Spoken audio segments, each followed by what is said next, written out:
Next group 4 group 2 2026க்கு என்ன பண்ணணும்னு சொல்லுங்க சார் அப்படின்றாங்க. ஃபர்ஸ்ட் உங்களுக்கு ஃபேவரட்டா இருக்கக்கூடிய சப்ஜெக்ட்ஸ் படிக்க ஆரம்பிச்சிருங்க. கன்ஃபியூஷனா இருக்கிற சப்ஜெக்ட்லேயே கூட பாத்தீங்கன்னா கூட இப்போ தமிழ் எடுத்துட்டா கூட ஒரு 2 3 யூனிட் எந்த பிரச்சனையுமே இல்லை.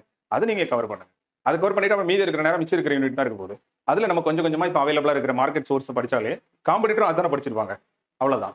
ஸோ இருக்கிற காம்படிஷன்ல நம்ம ஸ்கோர் பண்ணணும். அப்படிதான் நம்ம பார்க்கணுமே தவிர 100 அவுட் ஆஃப் 100 அப்படின்ற மாதிரி நம்ம இன்னும் கவர்மெண்ட் எக்ஸாம்ஸ் ப்ரிப்பேர் பண்ணிட்டு இருந்தோம்னா கஷ்டம் தான். ஏன்னா அவங்க ஒவ்வொரு டெஸ்ட்லையும் நீங்க ஆன்சர் பண்ணக்கூடாதுன்னு கொஸ்டின் கேட்கறாங்க. அதை நம்ம சேஸ் பண்ண முடியாது இல்லையா? அதை ஃபேஸ் பண்ணி நம்ம பழகணும். தமிழ்ல என்ன புக்கு படிக்கிறது கன்ஃபியூஸா இருக்கு. நீங்க எப்போதும் உங்க கையில் இருக்கக்கூடிய 6 to 12 புது புக்கு பழைய புக்ல இருக்கக்கூடிய எழுத்து சொல்லி இலக்கணத்தை கவர் பண்ணுங்க.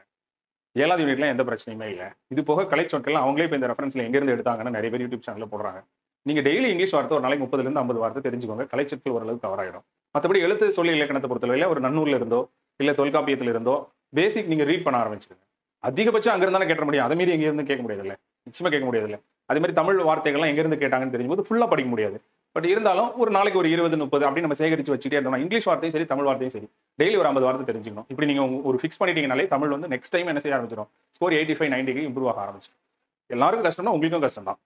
நீங்க தமிழ் இந்த மாதிரி சிரமத்துக்குரியது இருக்க போது தெளிவு இல்லை அப்படின்னா ஜிஎஸ் சைட்ல கான்சன்ட்ரேட் பண்ணி ப்ரிப்பேர் பண்ண ஆரம்பிச்சு. சரியா? பிகினர்ஸுக்கு ஃப்ரெண்ட்லியா இருக்குமா? பிகினர்ஸ் தான் நீங்க இருந்தாலுமே உங்கள்ட்ட நான் கேட்டுக்கிறது என்னன்னா, நான் ஃப்ரெஷ்ஷா படிக்கிறேன் சார், டேரக்டா டெஸ்ட் பேட்ச் நான் பண்ண முடியுமா சார் அப்படின்னா, எதுவா இருந்தாலும் ரீடிங் வேணும். ஒரு பாடத்தை ஒரு 3 மாசம் 6 மாசம் முழுமையாக வாசிச்சிருந்தாதான் டெஸ்ட் பேட்ச் போடும்போது அந்த குறிப்பிட்ட டேட்டுக்குள்ள அந்த போர்ஷனை கவர் பண்ண முடியும். இல்லைன்னா கவர் பண்ண முடியாது. அந்த மாதிரி நேரத்தில் நீங்க என்ன பண்ணணும்னா அந்த டெஸ்ட் ஷெட்யூல் எடுத்து அதுல ஃபுல்லா கவர் பண்ணாம ஒரு 20% ஒரு 30% மாதிரி அதை மட்டும் கவர் பண்றதுக்கு அந்த டெஸ்ட் ஷெட்யூல் யூஸ் பண்ணிக்கணும். ப்ரெஷரை நீங்க ஏற்றிக்க கூடாது. அதனால என்ன ஆயிடும்னா எல்லா டெஸ்ட்டையும் நீங்க எழுதுவீங்க, ஆனா எதுலையுமே ஒரு திருப்தி இருக்காது. ஓகேயா? ஆல்ரெடி யாராவது ஒருத்தர் 40ல இருந்து 60% போர்ஷனை கவர் பண்ணி ரீட் பண்ணி அண்டர்ஸ்டாண்ட் பண்ணி வச்சிருக்கிறவங்க ஒரு டெஸ்ட் சீரிஸ் ஜாயின் பண்ணாங்கன்னா 100% வந்துருவாங்க. நீங்க இன்னும் முடிக்கவே இல்லை, ரொம்ப ப்ரெஷரா இருக்கீங்க, டேரக்டா டெஸ்ட் பேட்சுக்கு வரீங்கன்னா கொஞ்சம் சிரமம் இருக்க தான் செய்யும். கொஞ்சமே இல்லை, ரொம்பவே சிரமம் இருக்க தான் செய்யும். போர்ஷனை நம்ம கவர் பண்ண முடியாது, திருப்தி அடைய முடியாது. சரி, குரூப் 1 ஃப்ரெஷருக்கு ஒரு அட்வைஸ் அப்படின்னு சொன்னா 2 3 விஷயம் சொல்றேன். ஒன்று, ஃபேவரட் சப்ஜெக்ட்ஸ் இன்ட்ரெஸ்டா இருக்கிற சப்ஜெக்ட்ல இருந்து ஸ்டார்ட் பண்ணுங்க. ஒவ்வொரு சப்ஜெக்ட்டுக்கும் ஒரு மெயினான ஒரு ஆதர் புக் வச்சுக்கோங்க. அந்த புக்கை வந்து ஃபுல் டைமா முதல்ல ரீட் பண்ணுங்க, அண்டர்ஸ்டாண்ட் பண்ணுங்க, திங்க் பண்ணுங்க. அதோட போர்ஷனை கவர் பண்ணி நோட்ஸ் எடுங்க.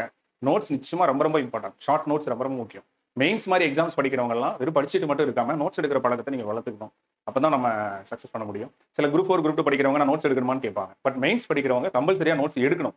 நீங்க நோட்ஸ் எடுக்கணுன்ற மனநிலையில தான் நீங்க என்ன செய்ய ஆரம்பிக்கணும், படிக்க ஆரம்பிக்கணும். எதுவா ஏன்னா நம்மளோட ஜேர்னி எப்போ நிறைவடைதுன்னு தெரியாது.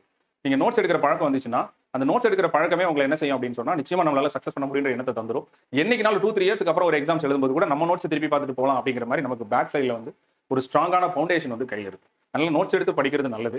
ஸ்டார்ட் பண்ணும்போது ஃப்ரெஷ்ஷா உங்களுக்கு பிடிச்ச சப்ஜெக்ட்ல இருந்து ஸ்டார்ட் பண்றது நல்லது. கூடிய வரைக்கும் ஒரு ஆசிரியரை வச்சிருக்கிறது நல்லது.